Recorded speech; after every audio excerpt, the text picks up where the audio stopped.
Tatay mo na. Unang-una. Ngayon ko lang sasabihin sa iyo.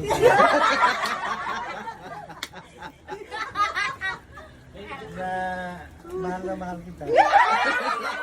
Pinumura kita! Ayun. Nagpapasama ka sa akin sa tulpo yan tayo. Minsan man, nakakapagkita ako niyan mga ganito tayo. Ay! Hindi na itanda ng pagmamahal. Wag mo nang pakinggan yung anak mo na pupunta kayo kay Tulpo na parang ireklamo ko. Ha? Hindi naman nakati papalitan, nag-iisa ka lang. Nakita mo naman. Ay! Nakasino ako sa... Hindi, walang ano din. Iyakin! Gusto mo, iyak pa akong sa harapan. Gusto mo, gagawa pa tayo sa ako. Eh kung po pwede nga lang, dinibig ka ng taray ka ba? Tay, pwede pa ba junior? Ay, hindi ako naman junior. Wala na ako na agad eh. Pag kami nag-junior kasi na inuuna yung ama, kaya hindi ako nag-junior. Ayaw ko pang mayari lang. Ha? Ano naman? Muli, nakakatawa na sila. Dahil ikaw ang naging asawa ko.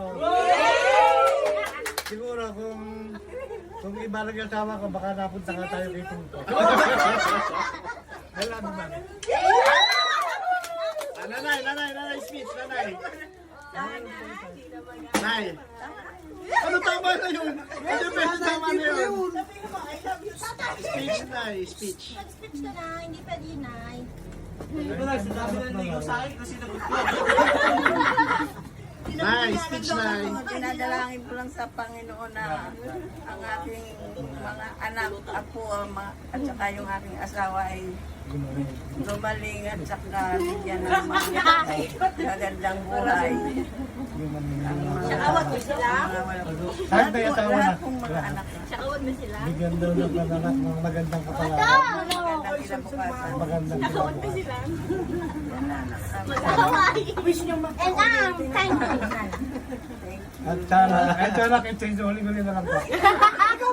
Ito yung sasabihin ko sa inyo, hindi para sa namin niya, para sa atin lahat, lalo-lalo na sa isang kapatid niya. Sana matauhan siya. Sana isipin niya na marami nagmamahal sa kanya. Ang cheesy Huwag naman.